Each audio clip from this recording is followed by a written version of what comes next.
Hi అండి, అందరూ ఎలా ఉన్నారు? బాగున్నానండి. ఇదేమిటి అనుకుంటున్నారా? ఇదేం ఊరగాయ అనుకుంటున్నారా? ఇది దోస ఆవకాయ కాదు, మామూలు ఆవకాయ కూడా కాదండి. ఇది నిమ్మకాయ ఊరగాయ. నిమ్మకాయ ఊరగాయ నేను ఎలా చేశానంటే, ఇదేదో 2-3 రోజులు రసం పిండేసి ఆ రసాన్ని ఒక డబ్బాలో దాచి, మళ్ళీ ఆ ముక్కల్ని వేరే దాంట్లో దాచి, ఆ 3-4 రోజుల తర్వాత దాన్ని తీసి మళ్ళీ దాన్ని ఉప్పు కారం వేసి అవన్నీ చేయడాలు కాకుండా అప్పటికప్పుడే నేను ఏం చేశానంటే, ఫస్ట్ ఆఫ్ ఆల్ మనం ఎన్నో నిమ్మకాయలు వాడేస్తాం. ఆ తొక్కలన్నీ ఏం చేస్తామండి, ఆ తొక్కలన్నీ మనం పడేస్తూ ఉంటాం.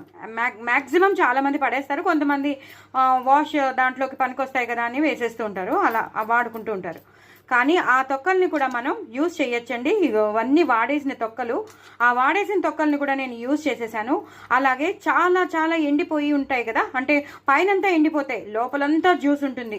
మొత్తం ఎంత జ్యూస్ ఉంటుందంటే అంత జ్యూస్ ఉంటుంది.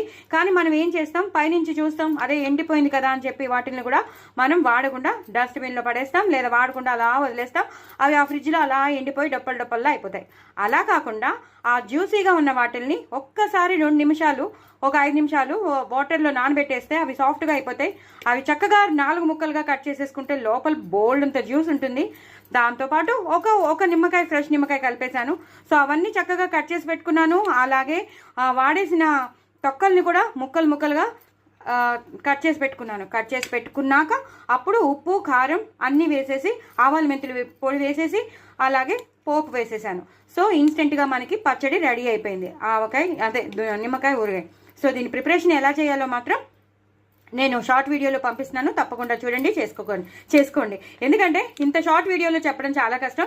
సో నేను ఏం చేశానో ఫస్ట్ ఆఫ్ ఆల్ ఏంటో తెలియాలి కదా అని నేను ఇంత ఫస్ట్ ఇంట్రడక్షన్ ఇచ్చాను. మిగతా ప్రొసీజర్ మాత్రం మీరు తప్పకుండా షార్ట్ వీడియోలో చూసేసుకోండి. చాలా చాలా టేస్టీగా ఉంటుంది, చక్కగా పెరుగన్నంలో చాలా బాగుంటుంది, ఉప్మాస్లో చాలా బాగుంటుంది కదా. లాస్ట్లో మనం పెరుగన్నం తినేటప్పుడు ఈ నిమ్మకాయ ముక్క నంచుకుంటే ఎలా ఉంటుంది, ఒక రేంజ్లో ఉంటుంది.